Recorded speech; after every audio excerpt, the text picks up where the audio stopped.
जय गुरु जी संगत जी। गुरु जी की सारी प्यारी प्यारी संगत को मेरा दिल से प्रणाम। संगत जी, गुरु जी सत्संग चैनल पर आप सभी का हार्दिक स्वागत है। संगत जी, गुरु जी कहा करते थे कि सत्संग करन वाले दा भी भला ते सत्संग सुनन वाले दा भी भला। संगत जी, आप हर एक सत्संग को शुरू से लेकर अंत तक जरूर सुने, क्योंकि हर सत्संग में आपके सभी सवालों के जवाब होते हैं। संगत जी, आज की सत्संग को शुरू करने से पहले हम मंत्र जाप करते हैं। ओम नमः शिवाय, शिव जी सदा सहाय। ओम नमः शिवाय, गुरु जी सदा सहाय। जय गुरु जी संगत जी, आइए हम सत्संग को शुरू करते हैं। गुरुर्ब्रह्मा गुरुर्विष्णु गुरुर्देवो महेश्वरा गुरुर साक्षात पारब्रह्म तस्मै श्री गुरुवे नमः। जय गुरु जी की प्यारी प्यारी संगत को जय गुरु जी। आज हम गुरु जी की डिवाइन बुक दिव्य आभा के 62वें अध्याय का श्रवण करेंगे। संगत जी, हमारे गुरुपा तो अनंत हैं और अनंत का वर्णन तो शब्दों में कर पाना भी असंभव है। संगत जी, हमारे गुरु जी की इतनी अपार कृपा है कि कहते कहते शब्द कम पड़ जाएंगे, परंतु फिर भी उनकी कृपा का बखान नहीं हम कर सकते। संगत जी, गुरु जी महाराज के मुखारबिंद से निकले शब्दों से ही कल्याण होना निश्चित है। जो गुरु जी महाराज ने कह दिया वो पत्थर की लकीर है, वो तो होना ही होना है। संगत जी, गुरु जी महाराज के ये शब्द कल्याण किता कहने मात्र से ही ना जाने हमारे कितने कष्टों का, हमारे कितने दुखों से हमें छुटकारा मिल जाता है। गुरु जी महाराज हमसे कुछ नहीं मांगते संगत जी, वे तो सिर्फ भाव के भूखे हैं। हमारी सच्ची श्रद्धा आस्था चाहते हैं, जिनकी कृपा से हमारा ये जीवन यापन चल रहा है, हमारी ये सांसें चल रही हैं। उन सृष्टि के मालिक, उन रब को, उन महाशिव को हम क्या ही दे सकते हैं। संगत जी, आज का सत्संग भी इसी तथ्य से जुड़ा हुआ है। आज का सत्संग बख्शीश सिंह जी, जो कि गुरु जी के ही गांव डुगरी से हैं, उनका है। तो आइए संगत जी, हम सब उनका ये डिवाइन सत्संग, ये दिव्य सत्संग सुन अपने जीवन को भी लाभान्वित करें। गुरु जी के शब्दों से 12 वर्षों के कष्टों से मुक्ति। 1996 में डुगरी ग्राम गुरु जी का पैतृक स्थान के श्री बख्शीश सिंह गुरु जी की शरण में आए। उनकी पुत्री का एक कान का पर्दा पिछले 12 वर्ष से क्षतिग्रस्त था। उसे ज्वर के अतिरिक्त गले में खारिश रहती थी और कान से पस भी बहता था। चिकित्सकों, पंडितों, ज्योतिषियों, बाबाओं और संतों सब उपाय करके देख लिए थे, पर सफलता ही हाथ लगी थी। अंततः बख्शीश ने गुरुजी से विनती करने का विचार बनाया। गुरुजी उन दिनों पंचकुला में थे। जब बख्शीश अपनी बेटी के साथ वहां पहुंचे तो गुरुजी ध्यान में बैठे थे। एक सेवक ने जब गुरुजी को उनके आगमन का समाचार दिया तो गुरुजी ने उनको अगले सप्ताह आने का निर्देश दिया। बख्शीश निराश वशी हुए, क्योंकि उन्हें वहां तक पहुंचने में 4 घंटे लगे थे, पर वह अगले सप्ताह 6 बजे आने का विचार बनाकर लौट गए। अगले सप्ताह जब बख्शीश पहुंचे तो गुरुजी ने उनके आने का कारण पूछा।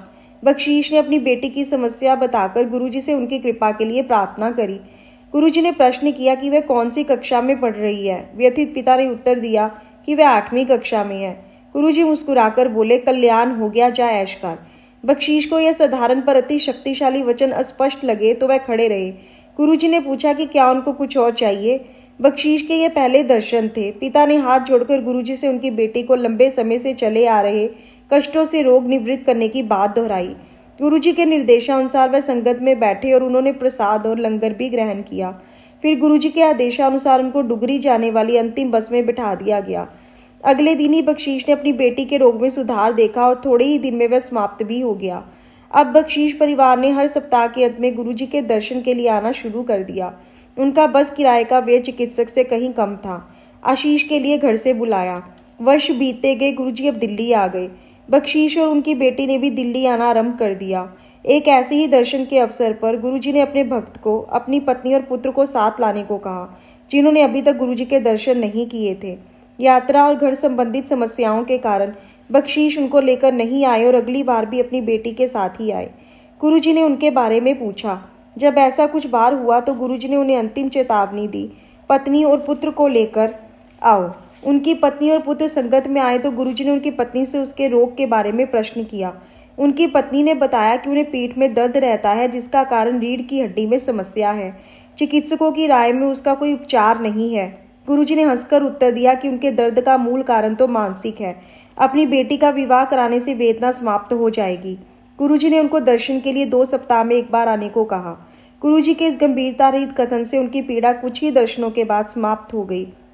गुरुजी की ऊर्जा ऐसी है, वे अपने सब अनुयायियों से अत्यंत प्रेम करते हैं और उन सबका ध्यान रखते हैं जो संगत के संपर्क में हैं, भले ही वे संगत में आकर उनके दर्शन कर पाएं या नहीं।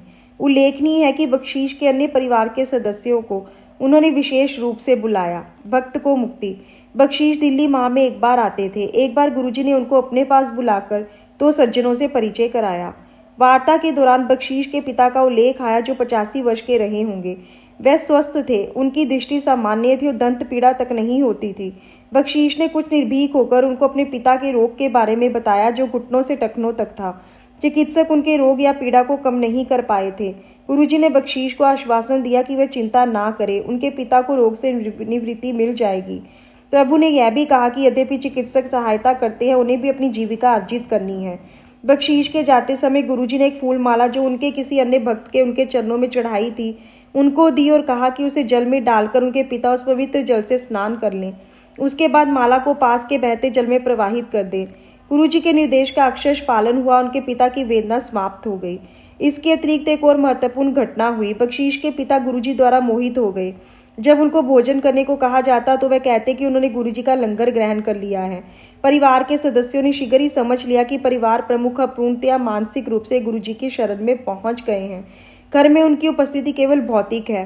कुछ समय बाद उनके पिता ने यह शरीर त्याग दिया। उनका अंत अपने पोत्र पोत्रियों से बात करते हुए अत्यंत शांतिपूर्ण रहा। आज भी बख्शीश अपने स्वप्न में उनको गुरुजी के सम्मुख नतमस्तक होते हुए देखते हैं। यह स्पष्ट है कि गुरुजी ने बख्शीश के पिता के अंतिम समय में उनके जीवन की बागडोर अपने हाथ में ले ली थी और उनको अति सुगमता से मृत्यु द्वार से होते हुए स्वर्ग लोक तक पार करा दिया। ट्रैक्टर पर गुरु कृपा। एक कृषक के लिए उसका ट्रैक्टर परिवार के सदस्य की भांति होता है, अंतर केवल उसकी भिन्न रीति का है। बख्शीश ने नया ट्रैक्टर खरीदने से पूर्व गुरुजी से पूछा कि कौन सा खरीदा जाए। गुरुजी ने कोई भी नया पुराना नहीं ट्रैक्टर खरीदने का सुझाव दिया। बख्शीश ने नए कल पुर्जों से स्वराज ट्रैक्टर खरीदा। उसकी ट्राली अत्यंत भारी धातु की बनी हुई थी और पूरे ग्राम में अपने प्रकार की पहली थी, क्योंकि वह बख्शीश की भूमि से 3 गुना अधिक भूमि पर एक समय में कार्य करने में समर्थ है। उस पर कभी भी अधिक भार नहीं पड़ता है। बख्शीश के अनुसार उस ट्रैक्टर पर भी गुरु कृपा है। यह इस संदर्भ से स्पष्ट हो जाएगा। बख्शीश के पुत्र को स्वप्न आया कि जब वह उसे चला रहा था, कुछ लोगों ने ट्रैक्टर को रोकने का प्रयास किया। ट्रैक्टर पर बैठे हुए एक व्यक्ति ने उसे ट्रैक्टर रोकने को कहा, अन्यथा वे उसे ट्रैक्टर छीन लेंगे। उसने ट्रैक्टर रोक दिया, पर उसी समय गुरुजी प्रकट हुए और उन्होंने उसे ट्रैक्टर चलाने का निर्देश दिया। उसने अपना वाहन आगे चलाया तो देखा कि उपस्थित जन समूह ने हटकर उसको जाने का मार्ग दे दिया। बख्शीश के पुत्र ने जब अपने परिवार को यह बात बताई तो उन्होंने निष्कर्ष निकाला कि गुरुजी ने किसी आने वाली विपदा से ट्रैक्टर की रक्षा की है। बख्शीश बड़े किसान बने। 2004-2005 में गुरुजी ने संगत के कुछ सदस्यों को अपने ग्राम डुगरी जाने की स्वीकृति दी। संगत के 30-35 सदस्य जब डुगरी पहुंचे तो बख्शीश ने उन्हें लस्सी परोसी। रात्रि को बख्शीश की पत्नी को स्वप्न में गुरुजी ने पूछा कि क्या घर में घी की कमी है। जब उसने नहीं में उत्तर दिया तो गुरुजी ने प्रश्न किया कि केवल लस्सी देकर उसने मक्खन क्यों रख लिया था। वह शर्मिंदा होकर उठ गई। अगले दिन प्रातःकाल उसने यह घटना अपने परिवार के सदस्यों को सुनाई तो उन्होंने अनजाने में करी हुई गलती को पुनरावृत्ति न करने का निश्चय किया। अब मौका मिलने पर वह लस्सी मक्खन के साथ ही देते हैं। यद्यपि यह स्पष्ट नहीं है कि गुरुजी ने ऐसा क्यों किया। एक अन्य पक्ष से विचार किया जाए तो जितना अतिथि को दिया जाता है, परिवार उससे कहीं अधिक ईश्वर से प्राप्त करता है।